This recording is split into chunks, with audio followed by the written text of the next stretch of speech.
আমি বলছি আমার উত্তরটা তো দিতে। কোন জায়গায় কি বলতে জানি যাই বুকাতে না কি লেগে বলে জানি যাই হাত বেয়াদব কমনগার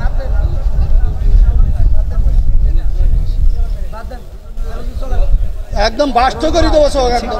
আগামীতে আবারও দেখা হওয়ার প্রত্যাশা নিয়ে আজকের মতো এখানেই। আমার কথার মধ্যে যদি ভুল থাকে সেটা আমার অজ্ঞতা, আমার মূর্খতা, আমার ব্যর্থতা, আল্লাহ যেন আমাকে ক্ষমা করেন। ভালো যদি কিছু বলে থাকি সেটা আল্লাহ রাব্বুল আলামিন তৌফিক দিয়েছেন, শুকরিয়া তার। আর আমার চেয়ারম্যান সাহেবের মনে হয় ছোটখাটো প্রশ্ন আছে। একটা প্রশ্নের উত্তর দেন। আপনারা সারা বাংলাদেশে হুজুর নাম করা হুজুর কত? মোবাইলে দেখলাম যে 5 জনের 5 রকম মত এই নামাজে। আপনারা হুজুর, আপনাদের পিছনে হাজার হাজার লোক নামাজ পড়ে, আপনাদের মধ্যে 12 রকম মত কেন? এটা আপনার প্রশ্ন। একজন বললো, প্রথম যে লোক বক্তব্য দিলে আলহামদুলিল্লাহ না পড়লে তার পিছনে যে দাঁড়ায় নামাজ হবে না। আচ্ছা, মানে এখন মূল প্রশ্ন হলো আমাদের মত এত বেশি কেন? এইটা এত মত বেশি বক্তব্য দিচ্ছেন, হ্যাঁ সব শুনলাম, আমাদের মধ্যে দ্বিধাবন্ধ পাড়িয়ে দিয়েছেন তো আপনারা।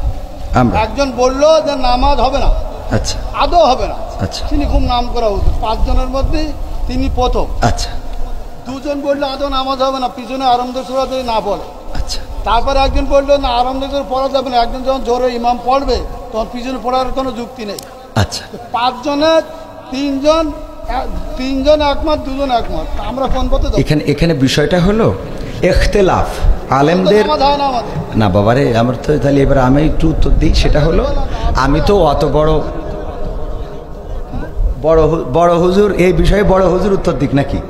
আমি শুধু এতটুকু বলি, সেটা হলো ইখতিলাফটা আলেমদের, এই ইখতিলাফ এটা এখন শুধু না, বিশ্বনবী সাল্লাল্লাহু আলাইহি সাল্লামের সাহাবীদের যুগেও ইখতিলাফ ছিল। এটা মত পার্থক্য থাকবে। আপনি একজন চেয়ারম্যান, বাংলাদেশে অসংখ্য চেয়ারম্যান আছে না নাই? তো সব চেয়ারম্যান কি একই সুরে কথা বলে? বলেন। ইসলামের মধ্যে ভেদাভেদ হবে কেন? চেয়ারম্যানই করে এক জিনিস আর ইসলাম এক জিনিস। চেয়ারম্যান আর ইসলামের মধ্যে আপনারা তো বুঝাইতে পারবেন না। আমি যদি বলি, যেমন আপনি একজন আলহাজ মানুষ, দেখেন আপনি সব বাদ দেন, ইসলামের বেসিক কিছু নিয়ম আছে। আচ্ছা, ইসলামের তো আপনি হজটা করেছেন, তাই না? হজ করেছেন না? সঠিকটা আপনি তো উত্তরের আগেই তো বকর করতেছেন। আমার উত্তরটা দিতে দেন, আমার কথা তো বলতে দেবেন। তা বলতে না দিলে আমি কি করে বুঝাবো?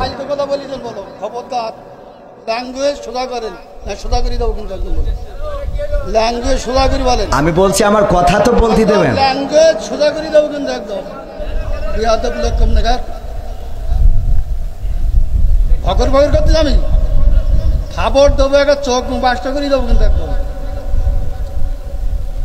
আমি প্রশ্ন করলাম যে একজন লোক বলতে আলহামদুলিল্লাহ নামাজ পড় না, শুরু না বললে নামাজ আমার ফালতে পারতেছি। আমি বলছি আমার উত্তরটা তো দিতে।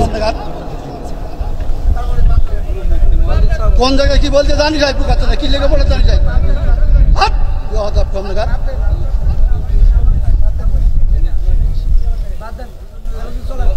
একদম বাস্ত করে দেবো সব একদম। না